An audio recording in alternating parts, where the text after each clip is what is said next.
మా ఫ్రెండ్స్ కూడా చెప్పారు కేదార్నాథ్ పోయినప్పుడు అసలు అసలు నీకు ఏం గుర్తుండదు. ఎక్కుతూ 14 కిలోమీటర్లు 15 కిలోమీటర్లు పైకి ఎక్కాలి. మేము పోయినాం అనుకో ట్రిప్ కి, మేము మసాలా పోయిస్తున్నాం ట్రిప్ లకి, పోతాం వస్తాం అంతే. ప్రయాణంలో ఇది జరుగుతున్న విషయం కూడా తెలియదు కదా మనకి. ఇప్పుడు చెప్పిన తర్వాత తెలుస్తుంది కదా, చెప్పిన తర్వాత తెలుస్తుంది. చిన్న రిఫ్లెక్షన్ లో తెలుస్తుంది. చివరి వరకు నీ వెంట ఉండేది ఏదైనా ఉంది అంటే నీ బాడీ ఒక్కటే.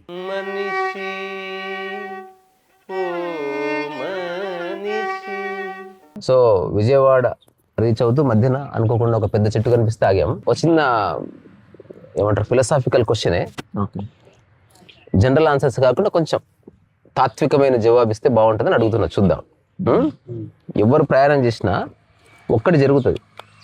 ఏమిటది? ఎవరు ప్రయాణం చేసినా అంటే ఒక చోటు నుంచి ఒక పుణ్యక్షేత్రానికో హిమాలయాలకో ఎక్కడికో వెళ్ళినప్పుడు ఒక చిన్న పని చేస్తున్నారు తెలియకుండా. అంటే కాన్సన్ట్రేషన్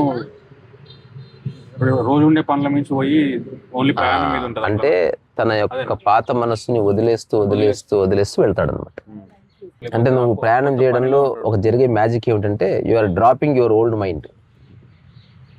సో దాని యొక్క బలం తగ్గుతూ వీక్ అయితే వస్తుంది. తద్వారా యూ బికమ్ మోర్ ఎనర్జెటిక్. పట్టుకునే మైండ్ ఉంటే ఎంత దూరం వెళ్ళినా ఉంటుంది. వాడు ఎక్కడున్నా ఒకటే. పట్టుకునే మైండ్ ఉంటే ఇంకా వాడు ఎక్కడున్నా ఒకటే. వాడు స్వర్గానికి పోయినా అంతే. వాడు అక్కడ పోయి కూడా ఏదో పేచి పెట్టుకొని ఇదేంది ఇట్లుంది అన్న నేను అనుకున్నట్లే మా రూమే బాగుంది. అట్లా కాకుండా ఇన్ జనరల్గా మనిషి ప్రయాణం చేసినప్పుడు తనకున్న ఓల్డ్ మైండ్ని, ఓల్డ్ ప్యాటర్న్స్ని, ఓల్డ్ థాట్స్ని, ఓల్డ్ బిహేవియర్ని, ఓల్డ్ మాటల్ని అంతే. వాడేం పోగొట్టుకోవట్లేదు, వదిలేస్తూ వస్తున్నాడు. కానీ వాడు పడేస్తూ రాలేదు. పడేస్తే బాగుంటది. మనం వదిలేస్తే మళ్ళీ చెప్పులు వదిలేస్తాం, చెప్పులు పడేస్తలేము. చెత్త పడేస్తాం, వదిలేస్తలేము. చిన్న చిన్న పదాలే కానీ మన సైకాలజీ అంతా అందులో ఉంది. నువ్వు పడేస్తున్నావు వదిలేస్తున్నావు అంటే వదిలేస్తున్నా అంటే మళ్ళీ తీసుకుంటావు, పడేస్తున్నావు అంటే అక్కర్లేదు ఇంకా అట్లా. సో అందుకని ఆధ్యాత్మికతకి ప్రయాణానికి ఒక అవినాభావ సంబంధం ఉంది. అయితే ఈ ప్రయాణం ఎంత దూరం అనేది రిలవెంట్. ఆధ్యాత్మికతకి ప్రయాణానికి అవినాభావ సంబంధం అంటే మొన్న అరుణాచలంలో చెప్పినట్టు సంచార యోగం. ప్రయాణం అంటే మనం అట్లా పోతే కాన్సన్ట్రేషన్ దాని మీదకి వస్తుంది నడిచినప్పుడు. ఇప్పుడు మా ఫ్రెండ్స్ కూడా చెప్పారు కేదార్నాథ్ పోయినప్పుడు అసలు అసలు నీకు ఏం గుర్తుండదు. ఎక్కుతూ 14 కిలోమీటర్లు 15 కిలోమీటర్లు పైకి ఎక్కాలి. అదేమో స్పెషల్ కండిషన్. అట్లా కాకుండా జనరల్ గా జన్లో కూడా చెప్తారనమాట, తయారుగా ఎక్కడికి పోతున్నాం అంటే మనం ఉన్న చోటికి అని చెప్తాడు. మనం ఉన్న చోటికి అంటే ఇక్కడ కూర్చున్నా కదా, ఇక్కడికి తిరిగి రావడానికి మనం ప్రయాణం చేస్తున్నాం. సో కూర్చున్నప్పుడు ఏదైతే ఓల్డ్ మైండ్ ఉందో దాన్ని డ్రాప్ చేసి మళ్ళీ వచ్చి కూర్చో కొత్త మైండ్ తోటి. అంటే with new perception, with new understanding. తిరిగి రావడానికి అంటే సేమ్ మైండ్ దగ్గర అది వదిలి పడేసినావు కదా, ఇంకా తిరిగి వస్తావు కానీ సేమ్ వచ్చిన తర్వాత అవే ఉంటాయి కదా. అదే ఇంకా జెన్ అనే పదం వాడే. అంటే నువ్వు తిరిగి నీ గమ్యస్థానానికి చేరుకున్నావు, అది నువ్వు ఉన్న చోటే. కానీ ఆ పాత మనసు లేదు. ఇప్పుడు సన్యాస దీక్ష ఇచ్చినా ఇదే ఆధారం. కొత్త పేరు ఎందుకు పెడతారు అంటే మనకు సంబంధించిన ఆలోచనలన్నీ ఆ పేరుతో ముడిపడ్డవి. అందుకని ఆ పేరుని తీసేసి స్వామి వివేకానంద, నరేంద్రనాథ్ అక్కర్లేదు. ఇంకా ఆ నరేంద్రనాథ్ అంటే నరేంద్రనాథ్ వాళ్ళమ్మ అది ఇది ఇది. వివేకానంద అంటే ఈజ్ ఎ న్యూ బీయింగ్ అని, a new seed being planted. అక్కడి నుంచి నువ్వు కొత్తగా ఆలోచిస్తావు. ఇక అప్పటి వరకు చేసిన ఏ పనులు నిన్ను బాధించేవి కానీ, నిన్ను ఇబ్బంది పెట్టేవి కానీ, మూర్ఖం కానీ చేయకుండా జస్ట్ కొత్తగా చేస్తావు అనమాట. సో ఎవరెవరైతే, అందుకే ఓన్లీ మనిషికి మాత్రమే పేరు ఉంది, మళ్ళీ మారు పేరు ఉంది, జంతువులకు అక్కర్లే. అవన్నీ ప్రీ ప్రోగ్రామ్డ్ మైండ్తోనే పుట్టాయి. మామిడి చెట్టు మామిడికాయలే ఇస్తుంది, అది ఎప్పుడు తామర పూలు పోయాలనుకోదు. కుక్కలాగే అరుస్తుంది, కోకిల స్వరాన్ని పట్టించుకోదు. వాటికి ప్రీ ప్రోగ్రామ్ మైండ్ ఉంది కదా. మనుషులకి ఇప్పుడు వాడు ఎంటీ ప్రాసెసర్ తో వచ్చిన వాళ్ళు ఎప్పుడు ఏమవుతాడో తెలియదు. అందుకని ఒక రకరకాలుగా ఇప్పుడు నేను అది మీరు ఒకసారి పెయింటింగ్ చేయొచ్చు, ఒకసారి సంగీతం చేయొచ్చు. అట్లా అంటే దానికి చిన్న రీజన్ నాకు అనిపించింది ఏమిటంటే, ఓన్లీ బ్రెయిన్ స్ట్రక్చర్ చిన్నగా ఉన్న కొద్దీ ఉన్న 2-3 ఆలోచనలు ఏవైతే మనం కూడా ప్రీ ప్రోగ్రామ్డ్తో వచ్చాం. ఎగ్జాంపుల్ తినడం అనేది ప్రీ ప్రోగ్రామ్, నిద్రించడం ప్రీ ప్రోగ్రామ్డ్, ఏదైనా హఠాత్తుగా ఒక పురుగు కళ్ళ దగ్గరకు వస్తే కళ్ళు మూసుకోవడం ప్రీ ప్రోగ్రామ్డ్. దాని బియాండ్ మనిషి ఎందుకు ఆలోచిస్తానంటే అతని బ్రెయిన్ కొంచెం విశాలంగా ఉంది కాబట్టి ఆ బ్రెయిన్ జంతువులకు ఉన్న ప్రీ ప్రోగ్రామ్డ్ మైండే మనిషికి ఉంది. కానీ మనిషి అది ఎట్లుంటే దాని ఒక 1 feet by 1 feet ఇల్లు అందులో ఉంది. అది మనది ఒక 10,000 గజాల ప్లేస్. కాదు, మీరు ఇందాక చెప్పిన ఎగ్జాంపుల్ కి ఏజెంట్ దానిపైన అదే చేస్తుంది, మనిషికి మనిషి వాడు వాడిలాగా ఉన్నాడు అన్న కాంటెక్స్ట్ లో మనిషి వాడు వాడిలాగే ఉంటాడు. కానీ బికాస్ ఆఫ్ బ్రెయిన్ స్ట్రక్చర్ చాలా స్ట్రాంగ్ ఉండటం వల్ల he has this tendency to get influenced. అంటే అన్ని చేయగలుగుతాను అది ఇన్ఫ్లుయెన్స్ అయ్యే స్పేస్ ఉంది అక్కడ. రెండోది, దేనికి లేని ఇంకొక అమూల్యమైన అంశం వాడికి దొరికింది సమయం. ఒక చీమ పుట్టిన తర్వాత తన life time 3 days 4 days 1 week ఉంటుంది, హై టైం. ఇంకా కొన్నిటికైతే 1 day ఉంటుంది. అంటే ఆ 1 dayలో అది జన్మ తీసుకొని పెరిగి పెద్దకై ప్రయాణాలు చేసి ఒక దాన్ని చూసుకొని సంసారం చేసి ఆ తర్వాత గుడ్లు పెట్టి వాటి పిల్లలను కానీ ఆ తర్వాత చచ్చిపోతుంది కూడా. సో ఒక మనిషి 70 సంవత్సరాలు అనుభవించే అన్నిటినీ అది జస్ట్ 1 రోజు అనుభవించేస్తుంది. అది ఎగ్జిస్టెన్షియల్గా మాత్రమే అనుభవిస్తుంది. దానికి బంధుత్వాలు లేవు కాబట్టి తన కళ్ళెదురు కానీ ఎవడన్నా గుడ్డు పాలగొట్టేది అదేం బాధపడదు. అదే కోతి బాధపడుతుంది. కోతి కొంచెం పెద్ద బ్రెయిన్ ఉంది. సో బ్రెయిన్ ఉండటం వల్ల ఆ చిన్న ప్రాణుల కంటే ఒక ఎమోషనల్ కోషెంట్, ఒక నాది అన్న చిన్న భావన అదేం సొంతం చేసుకోవట్లేదు, బట్ దాని అసోసియేషన్ అది గుర్తిస్తుంది. అట్లా అది ఒక పక్షి ఉంది అనుకో, అది తిరిగి తిరిగి తిరిగి అక్కడికే రావాలి అన్న థాట్ అనుకుంటుంది. ఒక చీమకు అట్లా ఉండకపోవచ్చు. అది ఇక్కడ తిరుగుతూ తిరుగుతూ తిరుగుతూ తిరుగుతూ అటు చచ్చిపోవచ్చు అది. కానీ తిరిగి ఎక్కడికి రావాలి అన్న థాట్ ఉంటుంది దాంట్లో. అందుకని అన్ని ప్రోగ్రామ్తో పుట్టినప్పటికీ అందులోనూ చాలా తక్కువ ప్రీ ప్రోగ్రామింగ్, అన్నిటికీ ఉన్న ప్రీ ప్రోగ్రామింగ్ ఆహారం సంపాదించుకోవడం, అది జన్మత. ఒకవేళ మనిషికి ఏది నేర్చుకోకపోతే అతను కూడా ప్రీ ప్రోగ్రామింగ్లో అది వచ్చేస్తుంది. కానీ ప్రకృతిలో ఉన్న అన్ని ప్రాణులకి ఏం తినాలో తెలుసు. మనిషికి బ్రెయిన్ స్ట్రక్చర్ పెద్ద ఉన్నందుకు he has to figure it out. Otherwise మనిషి మాంసాహారి. అతనికి తెలియదు కదా, ఉన్నది ఏదో ఎత్తులాడుకుని ఇప్పుడు ఒక జంతువు తింటా ఉంది నోటితో, అది ఇట్లా ఒలుచుకొని తింటుంది ఏదో. అతను కూడా అక్కడ ఉంటే తింటాడు, దానివల్ల అతను సఫర్ అవుతాడు. సఫర్ అయిన తర్వాత ఏది తింటే బాగుంటుంది అన్న చిన్న అన్వేషణలో ఒక దగ్గర తిన్నప్పుడు అతనికి ఇబ్బంది లేకపోతే లైఫ్ అంతా అదే తింటాడు అంతే. కానీ దీన్ని వేయించుకొని తినొచ్చు, దీన్ని ఎండబెట్టుకొని తినొచ్చు అన్నది because of his brain structure. ఎవడో ఒకడు ఏదో ఒక ప్రాణి కొత్తగా ఆలోచించడం వల్ల కలిగిన అనుభూతి అది. సో ప్రకృతిలో ఏ ప్రాణికి అనుభూతులు లేవు, అనుభవాలు లేవు. వాటి కోసం వెంపర్లాడడం లేదు. అందుకని ప్రయాణం చేయాలనుకో, ఎందుకు దానికి సొంతం అంటూ ఒక ప్లేస్ లేదు, దేంతో అటాచ్మెంట్ లేదు. సో మరి మీరు స్టార్ట్ చేసింది ప్రయాణం చేస్తున్నప్పుడు అందరూ తెలియకుండా ఒక పని చేస్తారు, అదేంటంటే మనసును వదిలేస్తూ డ్రాప్ చేస్తూ పోవడం అంతే.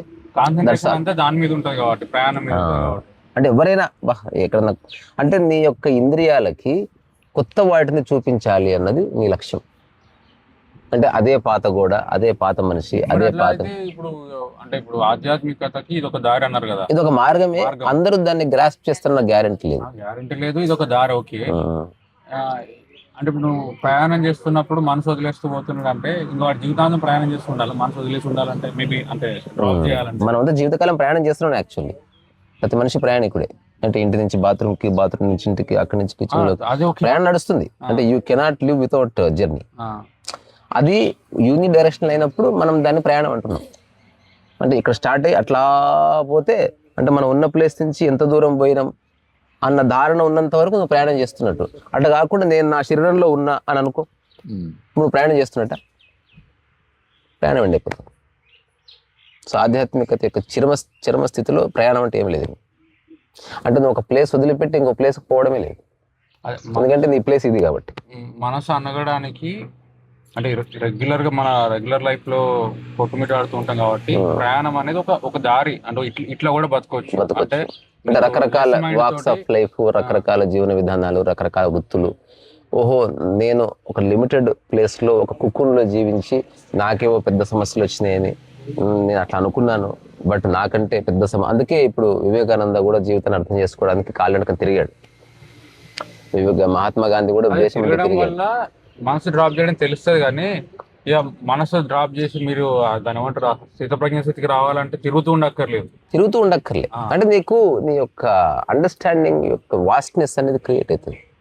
అది దానికి ఖచ్చితంగా help అవుతుంది. ఖచ్చితంగా ఎగ్జాంపుల్ నువ్వు ఇంట్లో ఒక కోజినెస్ కోరుకున్నావు, కంఫర్ట్ కోరుకున్నావు, నువ్వు ప్రయాణం చేస్తూ చేస్తూ చేస్తూ చేస్తూ నీకు ఎలాంటి అవగాహన ఏర్పడుతుంది, ఒక మూల దొరికితే చాలు అని ఏర్పడుతుంది. అంటే you become more self centred. Travelling లో నువ్వు ఎక్కువ ట్రావెల్ చేస్తే, అంటే ఇంటి నుంచి బయలుదేరి 1 సంవత్సరం నువ్వు బయటకు వెళ్ళినావు అనుకో, ఇంకా డబ్బులు కూడా డ్రాప్ చేయాలి. అంటే డబ్బులు కూడా పక్కన పెట్టి ఒకవేళ ట్రావెల్ చేస్తే, అంటే నేను ఒక 9 నెలలు ఢిల్లీలో ఉన్నా కాబట్టి అప్పుడు you become more self centred. అంటే కూర్చోడానికి వచ్చిన మూల దొరికితే అక్కడ కూర్చొని నువ్వు నీ పనులు చేసుకుంటాను. ఒక 6 అడుగుల ప్లేస్ ఉంటే ఇట్లా దులుపుకొని పడుకుంటాను. అసలు చుట్టుపక్కల వాడి మీద నీ మనసు విస్తరించదు, వేరే వాటిని పట్టుకొని వెళ్ళి. అది ఖచ్చితంగా ఏర్పడుతుంది. సో ఇప్పుడు ప్రయాణం ఎక్కడ ఎండ్ అవుతుంది అనే దానికి ఇది కూడా మళ్ళీ ఒక ఫిలాసాఫికల్ థాటే. అట్లీస్ట్ నా పర్సనల్ ఎక్స్పీరియన్స్. మనం ఇంట్లో ఉన్నా అనుకుంటే మళ్ళీ తిరిగి ఇంటికి వెళ్ళాలి, ఊర్లో ఉన్నా అనుకుంటే తిరిగి ఆ ఊరు వెళ్ళాలి. నేను నా ఒంట్లో ఉన్నా అనుకుంటే నువ్వు ప్రయాణమే చేయాలి. ఈ క్షణం నుంచి అట్లా అనుకో. ఒంట్లో ఉన్నా అనుకోవడం అంటే దానివల్ల ఏంటి? అంటే నువ్వు ఇంట్లో లేవు, ఉదాహరణకు నువ్వు బెడ్రూమ్లో ఉన్నావు అంటే ఇంట్లో ఒక బెడ్రూమ్ ఉంది కదా, ఆ బెడ్రూమ్లో ఒక మూల ఉంది కదా, అక్కడ ఉన్నావు నువ్వు. కానీ ఊరికి జనరల్గా చెప్తున్నావు. అట్లా కాకుండా ఇది కూడా జనరల్గా చెప్పు. నువ్వు ఊర్లో లేవు, ఆ ఊర్లో గుడి దగ్గర లేవు, ఆ గుడి దగ్గర ఉన్న శరీరం లోపల ఉంది. తద్వారా you are carrying your home. ఇది ఏంటంటే నీ బిస్తర్ నువ్వు తీసుకుపోతున్నావు, నీ ఫోన్ నువ్వు తీసుకుపోతున్నావు, నీ వాటర్ బాటిల్ నువ్వు తీసుకుపోతున్నావు, అంటే నీ ఇల్లు కూడా తీసుకుపోతున్నావు. ఈ అండర్స్టాండింగ్ రావడం వల్ల ఏంటిది అంటే ఏం మనకి చింత పోతుంది, హోమ్ సిక్ పోతుంది, అంటే బోళ్ళని పోతాయి, బోళ్ళని పడిపోతాయి. అసలు ఇదే ఇల్లు అయిన తర్వాత ఇంట్లోనే ఉన్నట్టే. Your always home. ఎక్కడ ఉంటున్నావు అంటే ప్రస్తుతానికి ఒక యోగి లక్షణం అదే. అతను ఏ ఊర్లో ఉన్నా తన ఇంట్లోనే ఉంటున్నాడు. ఎక్కడ ఉంటున్నావు అంటే ప్రస్తుతానికి బాడీలో ఉంటున్నాడు. Your always home. సో నేను నా ఆత్మకథలో రాసుకున్న ఒక చిన్న లైన్ ఏంటంటే, నువ్వు ఎక్కడ కూర్చున్నావో అది నీ పుణ్యక్షేత్రం. ఎక్కడ కూర్చున్నావో అది నీ పుణ్యక్షేత్రం. ఆ ఏరియా నువ్వు కూర్చున్న నీ ముడ్డి కింద ప్లేస్ ఉంది కదా, అది నీ దేవాలయం. నీవు గర్భగుడి, ఈ శరీరం, ఆ తర్వాత అందులో నీవు దైవం అన్నమాట. ఇంకా సేయింగ్ ఉంటుంది కదా, దేహమే దేవాలయం. అదే ఎగ్జాక్ట్లీ. ఇప్పుడు అందరి యోగుల పరిస్థితి అదే. వాళ్ళు ఎక్కడున్నా వాళ్ళు దేనితోనూ అటాచ్మెంట్ ఎందుకు పెట్టుకోరు అంటే, వాడు ఎప్పుడు తన ఆధీనంలో ఉన్న దానితోనే ఉంటున్నాడు. మిగతా ఎక్స్టర్నల్ ఫ్యాక్టర్స్ మీద అతను దృష్టి పెట్టడం లేదు. దీనివల్ల ఎప్పుడు సుఖం అనుభవిస్తాడు అనమాట. ఇప్పుడు ఇంటికి వెళ్తే హాయిగా ఉంటుంది అబ్బా, కాదు ఇప్పుడు ఇదే ఇల్లు అనుకో, ఇప్పుడు హాయి. చిన్న అండర్స్టాండింగే, ఏది మారట్లే. ఊరట్లే ఉంది, ఇల్లు అట్లే ఉంది, బట్ అండర్స్టాండింగ్ మారుతుంది. ఇప్పుడు పర్సనల్ డెవలప్మెంట్ కానీ, పుస్తకాలు చదవడం కానీ, గురువుల యొక్క మాటలు వినడం కానీ, ఏం జరుగుతుంది? నీ పర్సెప్షనే మారుతుంది అంతే. Nothing changes. ఏది మారదు, పర్సెప్షన్ మారుతుంది. సో ప్రయాణం అనేది ఎందుకు అంటే, అసలు మనం ప్రయాణం చేయడం లేదని తెలుసుకోవడం. అంటే మీరు ఇప్పుడు ఇది ఎక్స్ప్లెయిన్ చేస్తున్నారు కాబట్టి, వింటున్నాం కాబట్టి, ఓహో దేహంలోనే ఉంటున్నాం మనము, ప్రయాణం చేయడం చేసుకోవడానికి అని తెలుస్తుంది. మామూలుగా అయితే ట్రిప్ పోతున్నావు అంటే వైజాగ్ పోతున్నావు, ట్రిప్ అక్కడ అప్పుడు తిరిగి ఇంటికి వెళ్ళాలని ఉంటుంది. ఒకవేళ నువ్వు దేహంలో ఉన్నానికి ఎక్కడ వచ్చినా నువ్వు అబ్బా ఉంటుంది. ఉంటది. ఎగ్జాంపుల్, అందుకే చాలా మంది యోగులు వెళుతూ వెళుతూ వెళుతూ ఒక ఊరు ఉంది, అక్కడ అయిపోయారు అంత. అరే ఇది మా ఊరు, మళ్ళీ వెళ్ళాలని ఏం లేదు. ఎక్కడుంటే వాడు ఆ చుట్టుపక్కల ఏరియాని వాడు తను చూసుకొని దాంతో అటాచ్మెంట్ లేకుండా దాన్ని ఉపయోగించుకుంటాడు. మీరు అన్నది ప్రయాణం హెల్ప్ అవుతుంది అంటే, ఇప్పుడు మీరు ఉండి చెప్తున్నారు కాబట్టి, తెలుస్తుంది కాబట్టి ఓకే హెల్ప్ అవుతుంది కావచ్చు. మేము పోయినాం అనుకో ట్రిప్కి, మేము మసాలా పోయిస్తున్నాం ట్రిప్లకి, పోతాం వస్తాం అంతే. ప్రయాణంలో జరుగుతున్న విషయం కూడా తెలియదు కదా మనకి. ఇప్పుడు చెప్పిన తర్వాత తెలుస్తుంది కదా, చెప్పిన తర్వాత తెలుస్తుంది, రిఫ్లెక్షన్ లో తెలుస్తుంది. ఇప్పుడు ప్రతి ఒక్కరు తెలుసో తెలియకనో ప్రయాణంలో ఒకటి చేస్తున్నారు, ఏంటిదని ఫస్ట్ క్వశ్చన్ అడిగిన అన్న. అది తెలియకనే జరుగుతుంది ప్రతిసారి, జరుగుతుంది కదా, తెలుసా జరుగుతుంది, తెలియకనే జరుగుతుంది. మనం మర్చిపోతున్నాం అంతే. ఆ కొన్ని రోజులు మన ఇంట్లో ఉండే సమస్యలు, లేకపోతే మన వర్క్ లో ఉండే సమస్యలు మర్చిపోయి దాంట్లో ఉంటున్నాం. అది తెలియకుండానే జరుగుతుంది మోస్ట్లీ. ఇప్పుడు మీరు ఇవన్నీ చెప్తుంటే ఇన్ని రోజులు చేసిన పనే ఓహో ఇట్లా జరుగుతుందా అని తెలుస్తుంది అంతే.